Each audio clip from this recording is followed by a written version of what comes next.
وبركاته. الحمد لله رب العالمين. الصلاة والسلام على نبينا محمد وعلى آله وأصحابه أجمعين. أما بعد، فأعوذ بالله من الشيطان الرجيم. بسم الله الرحمن الرحيم. يا أيتها النفس المطمئنة ارجعي إلى ربك راضية مرضية فادخلي في عبادي وادخلي جنتي. وقال سبحانه وتعالى: أينما تكونوا يدرككم الموت ولو كنتم في بروج مشيدة. صدق الله العظيم. সম্মানিত মুসাল্লিয়ানে কেরাম,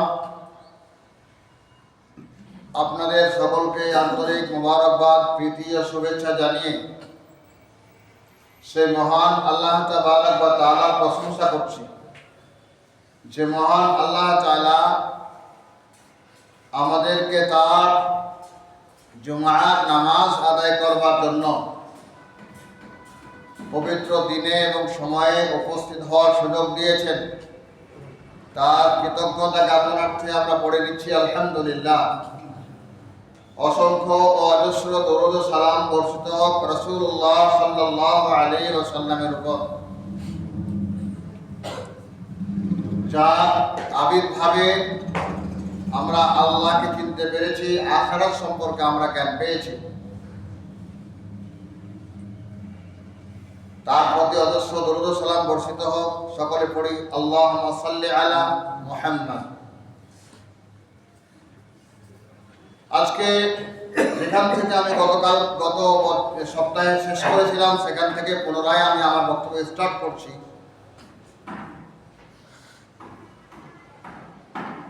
আজকের বিষয় হচ্ছে যে আমাদেরকে বিশ্বাস করতে হবে। আকীদা এবং বিশ্বাসের চ্যাপ্টারের মধ্যে পড়ছে এটা।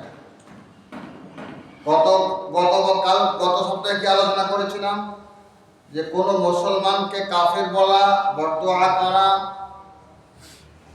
গালিগালাজ করা, এবং এটাও বলেছিলাম যে শুধু মুসলমান নয়, কোনো অমুসলিমদেরকেও মারা, কাটা, গালি দেওয়া অকারণে যাবে না। আজকে আমরা যে বিশ্বাসের উপরে দাঁড়িয়ে আছি,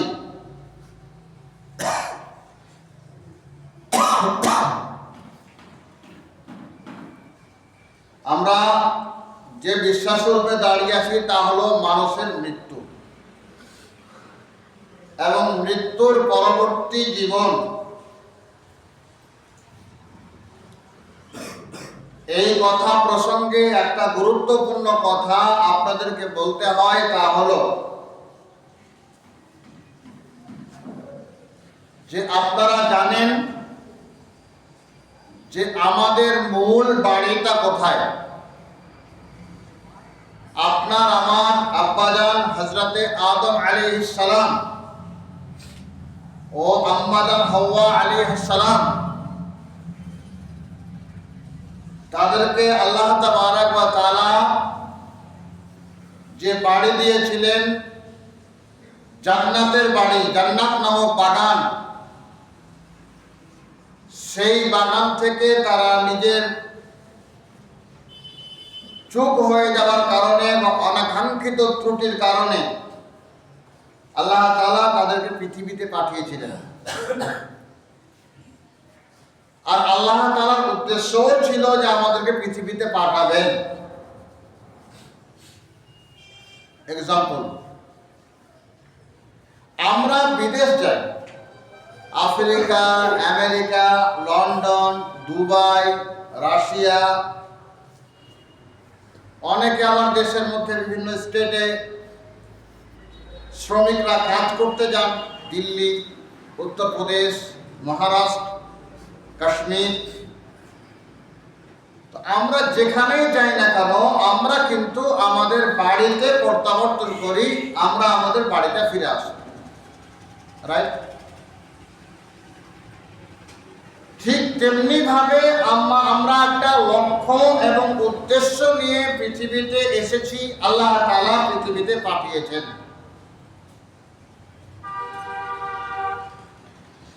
এই পৃথিবীতে আমাদের লক্ষ্য এবং উদ্দেশ্য পূর্ণ হয়ে গেলে আমাদেরকে চলে যেতে হবে, আমাদেরকে আল্লাহ তাআলা ডেকে নেবেন। আমরা যদি আল্লাহ তাআলার কথা মানি তবুও আমাদেরকে যেতে হবে, আমরা যদি আল্লাহ তাআলার কথা না মানি তবুও আমাদেরকে যেতে হবে। এইটা হচ্ছে ফাইনাল কথা। এখন আমরা যে চলে যাব, কোথায় যাব? আমরা যদি সঠিকভাবে আমাদের জীবনটাকে, অর্থাৎ যেমন একটা শ্রমিক যদি দিল্লি মুম্বাইয়ে কাজ করতে যান এবং তিনি খালি হাতে ফিরে আসেন কোনো কাজ না করে, বছরের পর বছর তিনি যদি এই ধরনের অভ্যাস তৈরি করে নেন, তিনি কাজ না করেন, তবে তার ফ্যামিলি হয়ে যাবে বিপর্যস্ত, তিনিও হয়ে যাবেন বিপর্যস্ত, তার ঘর গৃহস্থালী কিছুই তিনি করতে পারবেন না, তার সন্তান সন্ততিকে লালন পালন, তাদের ভরণ পোষণ, খাবার দাবার কিছুই তিনি দিতে পারবেন না যদি তিনি শ্রমিক হিসাবে তিনি তার শ্রম দায়িত্ব সঠিকভাবে পালন না করেন, অর্থাৎ কাজ না করেন। তাদের ফ্যামিলির কাছে, বউয়ের কাছে লাঞ্ছিত হতে হবে, অপমানিত হতে হবে, পাড়া প্রতিবেশী আপনাকে ভালো চোখে দেখবে না, আপনি আপনার সন্তান সন্তানদের খবর দিতে পারবেন না, লাঞ্ছনা। ঠিক তেমনি ভাবে আমরা যদি আল্লাহ তাবারক ওয়া তাআলা যে কাজ আমাদেরকে পাঠিয়েছেন সে কাজ যদি আমরা না করি, তবে আল্লাহ তাআলা আমাদের প্রতি অসন্তুষ্ট হবেন এবং কাল কিয়ামতের ময়দানে আমাদের জন্য জাহান্নাম রিজার্ভ করা আছে। আমাদের পৈতৃক সম্পদ, আমাদের বাবার বাড়ি, যে বাড়িতে রাখবার জন্য আমাদেরকে আল্লাহ তাআলা ডাইরেকশন দিয়ে পাঠিয়েছেন কোরআন এবং সুন্নাহ এবং তার লক্ষ লক্ষ আম্বিয়া আলাইহিস সালামের, তা আমরা সেটা পাবো না, আমরা সেখান থেকে বঞ্চিত হব এবং আমাদেরকে জাহান্নামে পতিত হতে হবে, জাহান্নামে গিয়ে আমাদেরকে অবস্থান করতে হবে। অবিসাল মাসির, যেটা হবে খুব খারাপ একটি জায়গা, নিকৃষ্ট একটি জায়গা, বাসস্থান। তো স্বাভাবিকভাবে আমাদেরকে যে উদ্দেশ্য এবং আল্লাহ তাআলা পাঠিয়েছেন যে উদ্দেশ্যে, যে লক্ষ্য নিয়ে, এই লক্ষ্যটা আমাদেরকে পূর্ণ করতে হবে। পূর্ণ হয়ে গেলেই সেটা পূর্ণতা কি? পূর্ণতা হচ্ছে যে আল্লাহ তাআলা পাঠিয়েছেন তার দাসত্ব করবার জন্য, যেটি আমি আপনাদেরকে এর আগে বলেছি। আল্লাহর হুকুম অনুযায়ী নিজের জীবন পরিচালনা করা। আপনি ব্যবসা করেন, আপনি শ্রমজীবী হন, কৃষিজীবী হন, আপনার বিয়ে শাদী, ওঠা বসা, চলা ফেরা, রাজনীতি, অর্থনীতি, স্বরাষ্ট্রনীতি, পররাষ্ট্রনীতি, চুক্তিনীতি, বন্দী নীতি, যত রকমের নীতি কথা আছে সমস্ত কিছুর মূলে থাকতে হবে কোরআন এবং সুন্নাহ। আল্লাহ তাআলার দাসত্ব, আল্লাহ তাআলার ইবাদত। আর দ্বিতীয়টা হচ্ছে যে আল্লাহ তাআলা যে কাজ নিষেধ করেছেন, যেমন গান বাজনা, জুয়া, তাস, মদ, সাট্টা, পিতামাতার অবাধ্যতা, টিচারের অবাধ্যতা, বড়দের প্রতি অসম্মান, ছোটদের প্রতি স্নেহ না করা, মূল কথা যত কিছু আল্লাহ তাআলা নিষেধ করেছেন সেই কাজগুলো যদি আমরা না করি তবে আমাদের জীবন হয়ে যাবে বিপন্ন দুনিয়া এবং আখিরাতে। দুনিয়াতে কি হবে এটা আমরা দেখতেই পাচ্ছি। আপনি ভারতবর্ষে কতটুকু বসবাস করার অধিকার রাখেন, সংবিধান আপনাকে কতটুকু অধিকার দিয়েছে, সেই অধিকারটাকে ছিনিয়ে নেবার জন্য যেভাবে চেষ্টা চালানো হচ্ছে আমরা এটা বুঝতে পারছি এবং দেখতে পাচ্ছি। আর আখিরাত তো পড়ে আছে, আখিরাতে আপনাকে হতে হবে চরম সমস্যার সম্মুখীন। জি, এই জন্য আমাদেরকে মৃত্যু যে একটা ভয়ঙ্কর জিনিস অথবা একটি সুখময় জিনিস, আমরা বিশ্বাস করি যে মৃত্যুর পরে একটা জীবন আছে। সুখময় কেন বললাম? একজন ঈমানদার মানুষের জীবনে আল্লাহ এবং তার রাসূল সাল্লাল্লাহু আলাইহি ওয়াসাল্লামের থেকে প্রিয় আর কিছু হতে পারে না, এটা আপনারা জানেন। যতক্ষণ পর্যন্ত আপনি আপনার জীবনের থেকে, আপনার সন্তান সন্ততির থেকে, আপনার পিতামাতার থেকে, আপনার দুনিয়ার সমস্ত জিনিসের থেকে আপনি আল্লাহ এবং রসুলকে ভালো না বাসতে পারবেন, ততক্ষণ পর্যন্ত আপনাকে ঈমানদার বলা সম্ভব নয়। আপনার ঈমান ইনকমপ্লিট, আপনার ঈমান পরিপূর্ণ হবে না। তাহলে একজন ঈমানদার যেই আল্লাহর জন্য, অর্থাৎ যে আল্লাহকে সন্তুষ্ট করবার জন্য রমাদান মাসে অনাহারে থাকলেন, সপ্তাহে 2টো রোজা করলেন, চাঁদে 3টা রোজা করলেন, কোরআন তেলাওয়াত করলেন, তাহাজ্জুদ, ইশরাক, চাষ, আওয়াবিল, যত রকম নামাজ হয় সব পড়লেন, সম্পদ থাকা অবস্থায় যাকাত দিলেন, ফিতরা দিলেন, মোট কথা রাত্রিবেলা উঠে যে আল্লাহর কাছে গিড়গিড়িয়ে কাঁদতেন, আল্লাহ গিড়গিড়িয়ে কাঁদেন, রাত্রিবেলা উঠে যে আল্লাহর সঙ্গে গোপনে প্রেম করেন, গোপনে কথা বলেন, সেই ঈমানদার জানে যে আল্লাহ রাব্বুল আলামিন আমার জীবনের থেকে প্রিয়, আল্লাহর হাবিব মুহাম্মদ রাসূলুল্লাহ সাল্লাল্লাহু আলাইহি ওয়াসাল্লাম আমার জীবনের থেকে প্রিয়, আল্লাহ তাবারক ওয়া তাআলার দেয়া কোরআনে কারীম আমার জীবনের থেকে প্রিয়, মুহাম্মদ রাসূলুল্লাহ সাল্লাল্লাহু আলাইহি ওয়াসাল্লামের সুন্নাহ আমার জীবনের থেকেও বড়। যখন আপনি এই চিন্তা ভাবনা যখন ঈমানদারের মাথায় চলে আসে, তখন ঈমানদার আল্লাহর সঙ্গে মিলিত হওয়ার জন্য, আল্লাহর সঙ্গে মিলিত হওয়ার জন্য সেই রূপ অপেক্ষা করে। কেমন অপেক্ষা করে? মনে করে নিন, আপনার একটা সন্তান আমেরিকায় চাকরি পেয়েছে, আমেরিকায় শিফট হয়েছেন, আমেরিকা থেকে আপনি খবর পেলেন 15 বছর পর আমার সন্তান বাড়িতে আসছে। বাবা এবং মা চাতক পাখির ন্যায় চেয়ে আছে ফোন পাওয়ার পর থেকে, কখন আমার সন্তান আসবে, কখন আমার সন্তান আসবে। আমার সন্তান আমার চোখের শীতলতা, 15 বছর থেকে আমার সঙ্গে তার সাক্ষাৎ নেই, 15 বছর থেকে আমার সঙ্গে তার দেখা নেই। যেমন নিজের পিতামাতা উদ্গ্রীব হয়ে বসে থাকেন যে আমার সন্তান কখন আসবে, সন্তান উদ্গ্রীব হয়ে বসে থাকেন আমি আমার বাড়িতে কখন যাব, আমার মা বাবার চেহারা আমি কখন দেখব, আমার পিতামাতার সঙ্গে আমার কখন মিলন হবে, আমার বন্ধু বান্ধবদের সঙ্গে কখন দেখা হবে, আমার শস্য শ্যামলা, আমার গ্রাম, আমার দেশ, আমার দেশে আমি কখন পা রাখবো। সন্তান উদ্বিগ্ন হয়ে উদ্রেক হয়ে বসে থাকেন। ঠিক তেমনি ভাবে একজন ঈমানদার সবসময় কামনা করে আমার রবের কাছে আমি কখন মিলিত হব, আমার রবের সঙ্গে আমার কখন মিলন হবে, আমার রব যে আমার জন্য বাড়ি বানিয়ে রেখেছেন আমি কখন আমার বাড়িতে গিয়ে পৌঁছাবো।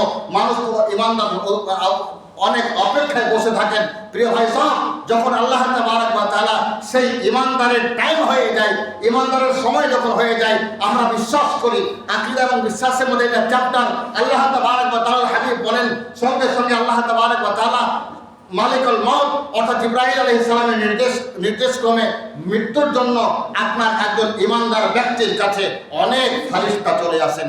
এই ফেরেশতাগুলো কিভাবে আসেন জানেন? ফেরেশতাগুলো আপনার বিভিন্ন রকমের সুগন্ধময় সুবাস আতর সুরমা লাগিয়ে, সাদা জুব্বা পরে, পাগড়ি পরে, হাতে ফুল নিয়ে, হাতে নূরের রুমাল নিয়ে আপনার সেই মানুষগুলিকে, ওই ঈমানদার মানুষকে ওয়েলকাম করবার জন্য, সে মানুষকে নিয়ে যাওয়ার জন্য ফেরেশতারা এসে উপস্থিত হন। আর ফেরেশতারা ঈমানদারের কাছে যখন চলে আসেন, ঈমানদারের ওই ফেরেশতাদের চেহারা দেখে ঈমানদার ব্যক্তিটা ভয় পায় না, তার চেহারা আরো প্রসন্ন হয়ে যায়, শান্ত হয়ে যায়। তখন তাদেরকে দেখে আরো ভালো লাগে। ঈমানদার ব্যক্তিকে বলা হয় আসসালামু আলাইকুম, হে ঈমানদার ব্যক্তি, তোমার উপরে শান্তি বর্ষিত হোক, আল্লাহ তাবারক ওয়া তাআলা তোমাকে ডেকেছেন, চলো আল্লাহ তাবারক ওয়া তাআলার কাছে তোমাকে যেতে হবে। তখন সেই ফেরেশতা, সেই ঈমানদার ব্যক্তিটা একটু চিন্তা ভাবনা করে আমি আল্লাহর কাছে যাব। যখন একটু বিলম্ব হয়, আত্মাটা বের হতে সহজে বের হয় না, তখন কেউ বলছেন যে ফেরেশতারা ডাক দেন, কেউ বলছেন যে ফেরেশতারা নয়, সরাসরি আল্লাহ তাবারক ওয়া তাআলা ডাইরেক্ট ডাক দেন, ইখরিজি ইলা রাব্বিকি, হে প্রশান্ত আত্মা তুমি বেরিয়ে এসো তোমার রবের দিকে। তুমি যেমন তোমার রবের কাছে যাওয়ার জন্য অপেক্ষা করছো, তোমার রবও তোমাকে তার কাছে নেওয়ার জন্য অপেক্ষা করছেন। বলুন সুবহানাল্লাহ। কি ইমানদার, কি ইমানদারের মৃত্যু। আমরা আকীদা এবং বিশ্বাসের চ্যাপ্টার নিয়ে আলোচনা করছি আজকে। কি মৃত্যু! আল্লাহ রাব্বুল আলামিন নিজে বলবেন, ইয়া আইয়াতুহান নাফসুল, হে প্রশান্ত আত্মা, যে আমার সারা জীবন গোলামি করেছো, মাল কুরবানি করেছো, জান কুরবানি করেছো, সব দিয়ে দিয়েছো, ইরজিই, ফিরে এসো, ইলা রাব্বিকি, তোমার রবের দিকে, রাদিয়াতাম মারদিয়া, হে সন্তুষ্ট চিত্তে, ফাদখুলি ফি ইবাদি, আমার গোলামের মধ্যে প্রবেশ করো, ওয়াদখুলি জান্নাতি, আর জান্নাতের মধ্যে প্রবেশ করো। আমার বন্ধুগণ, আপনার যখন ইন্তেকাল হবে, আপনি যখন ইন্তেকাল করবেন, আপনার আল্লাহ যখন আপনাকে ডাক দিবেন, আপনি বলুন তো আপনার মনটা কেমন হবে, আপনার কলিজাটা কেমন হবে? আপনার কলিজা কেমন হবে? আল্লাহ আপনাকে ডাকবেন, ইয়া আইয়াতুহান নাফসুল, হে ইমানদার, হে প্রশান্ত আত্মা, ফিরে আয়। বান্দা, আমি তোর জন্য অপেক্ষা করছি। তুই আমাকে সিজদা করেছিস, আমার জন্য জান দিয়েছিস, আমার জন্য মাল দিয়েছিস, ইরজিই, ফিরে আয়, অথবা উখরিজি, রূহ দিয়ে বেরিয়ে যা। আমি আল্লাহ তোর জন্য অপেক্ষা করছি। আপনি চিন্তা করতে পারেন, আপনি ভাবতে পারেন কি অবস্থা আমাদের, সেই কি কালকে আমাদের ময়দান, এই মৃত্যুর টাইম। আমার বন্ধুগণ, আমরা কেন চাই না, আমরা কেন চাই না যে আমার রব আমাকে ডাকুক? আমার মৃত্যুর টাইমে আমার রব আমাকে ডাকুক, আমরা কেন চাইছি না? আমরা কেন হারাম পথে যাই? আরে যে আপনাকে চোখ দিলেন, হাত দিলেন, মুখ দিলেন, নাক দিলেন, ব্রেন দিলেন, যে আল্লাহ এত সুন্দর করে সৃষ্টি করে বলেন, লাকাদ খালাকনাল ইনসানা ফি আহসানি তাকওয়িম, অবশ্যই মানুষকে সর্বোচ্চ উৎকৃষ্ট করে তৈরি করেছিল। সুতরাং আমরা কেন চাই না? আমাদের উচিত, চেষ্টা করুন ভাইয়া, চেষ্টা করুন যে আল্লাহর সামনে দাঁড়াতে হবে কাল কিয়ামতের দিন। আমি একটুখানি হারাম থেকে বেঁচে, লোভ লালসা থেকে বেঁচে,